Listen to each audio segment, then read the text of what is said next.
Hello chaps, how are we all doing today? It's a lovely day. It's Saturday, it's the 5th of May. Yeah, 5th of May. Yesterday was Star Wars Day, May the 4th. But today is the 5th and it's time for update number 5. Yeah, update number 5 on the Centurion Mark III. So, what have I got done?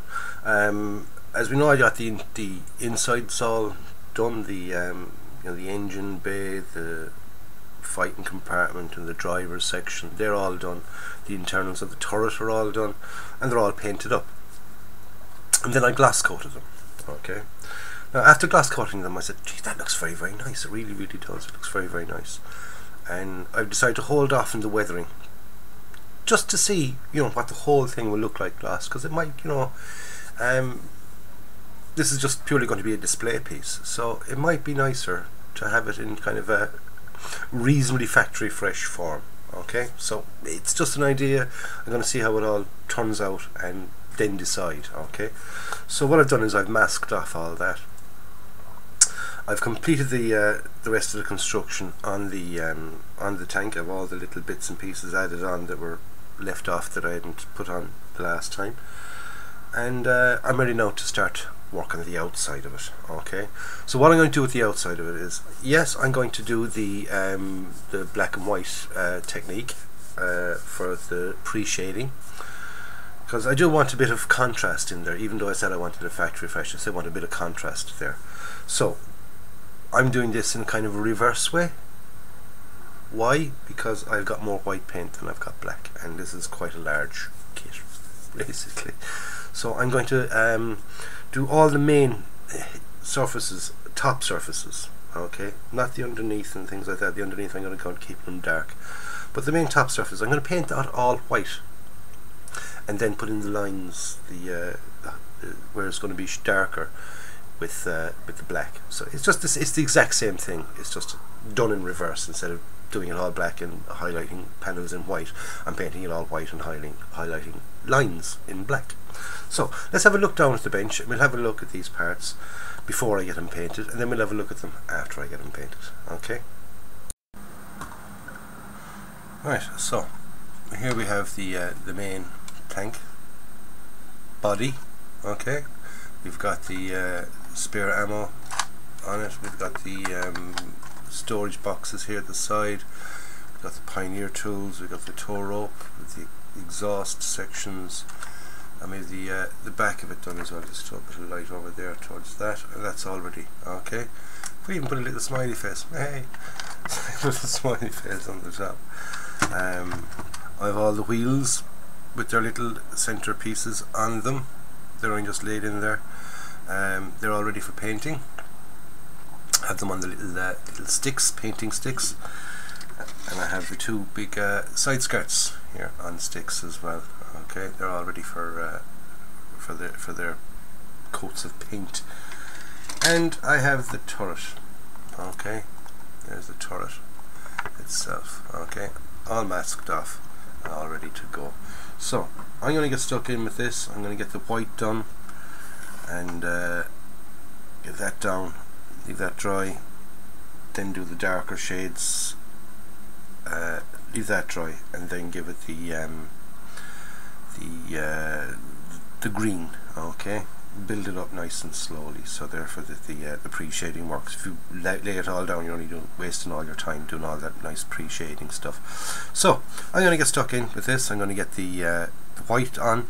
We'll have a look at it then I'll do the black, we'll have a look at it then, and then we'll do the green. Okay, so busy enough time, let's get stuck in and let's get started. Right, now I'm after getting this whitewashed, as you see, and that's what it actually looks like. It looks like whitewash, but it's just a light coat of the of white. I did the two side skirts, did the turret, and I did the main body of the tank. And like I said, I didn't bother with doing the sides at the bottom because they're going to be they're going to be dark coloured anyway, so it doesn't really matter. We don't want any sort of light and shade on the bottom of the sides. So next step now is to put on the darker colour for the shading. Now normally you use white, I use black, but the black I have, I don't really want to use it for this, so I'm going for a dark colour. Now what I'm going to use is I'm going to use this. It's a colour I've had for a while. I haven't used it.